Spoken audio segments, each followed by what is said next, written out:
আসসালামাইকুম, আশা করি আপনারা সবাই ভালো আছেন। আলহামদুলিল্লাহ আমিও ভালো আছি। Welcome back to my channel. আজকে আমি আপনাদের সামনে বিনস ভাজি কিংবা বিনস নিরামিষ রেসিপি নিয়ে হাজির হয়েছি। আশা করি ভিডিওটা আপনাদের ভালো লাগবে। এখন চলুন এই ভাজি রেসিপিটা তৈরি করতে কী কী উপয়োগ করে নিয়েছি সেগুলো আপনাদেরকে দেখিয়ে দিই।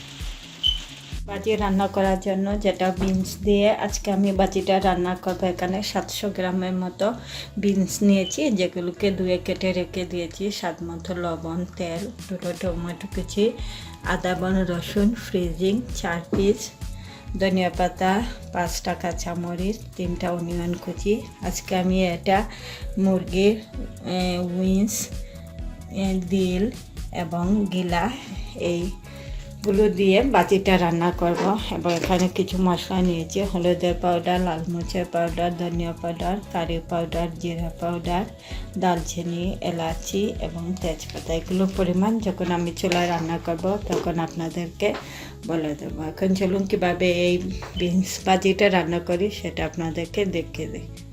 প্যান বসিয়ে দিয়েছি, দিয়ে প্রথমে আমি এটাতে তেলটা দিয়ে দিচ্ছি। 1 2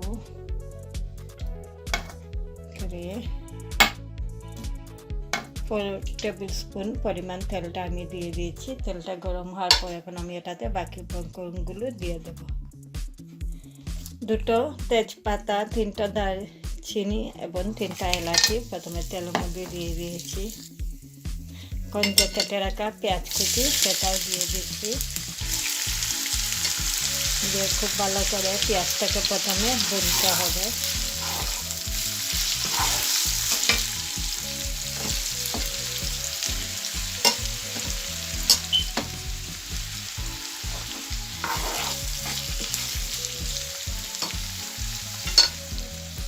পাঁচ মিনিট পেঁয়াজগুলো খুব ভালো করে ভেজে নিয়েছে। এখানে ফ্রিজিং 4 পিস আদা রসুনের পেঁয়াজ, 2টো টমেটো কেটে রাখা এবং স্বাদ মতো লবণটাও দিয়ে দিচ্ছি। দিয়ে এগুলোতে বাকি যে মশলার উপকরণগুলো সেগুলোকে একটু দিয়ে দিচ্ছি। 1/2 টিস্পুন হলুদের পাউডার, ধনিয়া পাউডার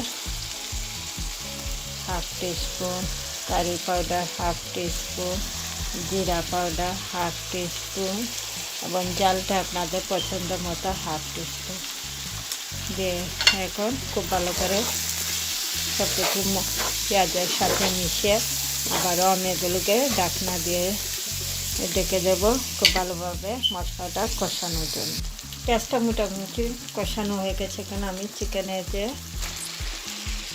3 ধরনের আইটেম নিয়েছিলাম এগুলো আমি মশলার মাঝে দিয়ে দিচ্ছি। গিলা, উইংস, দিল, আপনারা চাইলে কলিজাও দিতে পারবেন কিংবা আপনাদের পছন্দ মতো মুরগির মাংস দিয়েও এই নিরামিষ ভাজিটা রান্না করতে পারবেন। আবারও সবগুলোকে মিশিয়ে নিয়ে ঢাকনা দিয়ে আমি ঢেকে দেবো। আসলাম 10 মিনিট পর ঢাকনাটা উল্টে আমি আপনাদেরকে দেখিয়ে দিচ্ছি। এই দেখুন মাংস থেকে একটু একটু পানি বের হয়েছে। আমি তাতে এখনও কোনো পানি অ্যাড করি নাই। আবারও সব কিছু একসাথে মিশিয়ে নেড়ে দিয়ে আমি এগুলোকে ঢাকনা দিয়ে ঢেকে দেব মাংসটা সিদ্ধ হওয়ার জন্য। এই দেখুন মাংসটা এখনও সিদ্ধ হয় না। এগুলোটা সিদ্ধ হওয়ার জন্য আমি এটাতে কিছু পানি অ্যাড করে নেব। এখন আমি কেটে রাখা 6টা কাঁচামরিচ সেটা দিয়ে দিচ্ছি। 100 গ্রামের মতো পানিটা দিয়ে দিচ্ছি, নাহলে এটা নিচে ধরে যেতে পারে। দিল এবং উইংসটা খুব তাড়াতাড়ি সিদ্ধ হয়ে যায়, জাস্ট গিলাটা একটু সিদ্ধ হওয়ার জন্য আমি পানিটা দিয়ে দিচ্ছি। এগুলো সিদ্ধ হওয়ার পর আমি এটাতে বিন যেটা রামাই অ্যাড করে নেব। সবগুলো উপকরণ খুব ভালোভাবে সিদ্ধ হয়ে গেছে। এখন আমি এগুলোতে বিনটা অ্যাড করে নিচ্ছি। আবারও সবগুলো মশলার সাথে মিশিয়ে নিচ্ছি। এই দেখুন আমি জাস্ট 100 গ্রাম পানি অ্যাড করেছিলাম, আর কোনো পানি এটাতে আমি অ্যাড করি না। বিন এবং মশলা খুব ভালোভাবে মিশিয়ে নিয়েছি। এখন আমি আবার ওগুলোকে ঢাকনা দিয়ে ঢেকে দেবো বিনটা সিদ্ধ হওয়ার জন্য। ফিরে আসলাম আরও 10 মিনিট পর। ঢাকনাটা উল্টে আমি ভাজিগুলো আপনাদেরকে দেখিয়ে দিচ্ছি। মোটামুটি সিদ্ধ হয়ে গেছে বিনগুলো। এটাতে আমি আর কোনো পানি অ্যাড করি নাই। এই দেখুন আমি এটাতে কেটে রাখা ধনিয়া পাতাটা অ্যাড করে নিয়েছি, নিয়ে আরও 5 মিনিটের জন্য ঢাকনা দিয়ে এটাকে রেখে দেবো।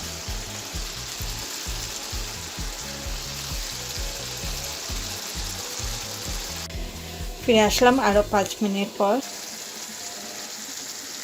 রান্নাটা আমার হয়ে গেছে। এখন আমি চুলাটা বন্ধ করে এটাকে পরিবেশন করে আপনাদেরকে দেখে দিচ্ছি। খুবই মজাদার বিনস ভাজি কিংবা বিনস নিরামিষ রেসিপিটা তৈরি হয়ে গেছে। যাদের নিরামিষ পছন্দ কিংবা ভাজি খেতে সবজি ভাজি পছন্দ করেন, আশা করি তাদের আমার ভিডিওটা ভালো লাগবে।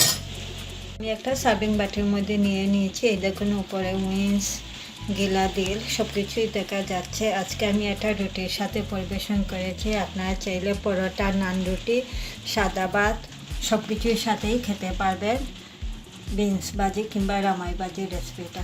আপনাদের যদি আমার ভিডিওটা ভালো লাগলে লাইক, কমেন্ট এবং ফ্রেন্ডসদেরকে শেয়ার করবেন। আর যারা এখনও আমার চ্যানেলটাকে সাবস্ক্রাইব করেন না, নিশ্চয়ই নতুন কোনো রেসিপি দেখার জন্য আমার চ্যানেলটাকে সাবস্ক্রাইব করতে ভুলবেন না। সেই পর্যন্ত সবাই ভালো থাকেন, সুস্থ থাকেন। ইনশাআল্লাহ আবারও নতুন কোনো রেসিপি নিয়ে আমি আপনাদের সামনে হাজির হব। আল্লাহ হাফেজ।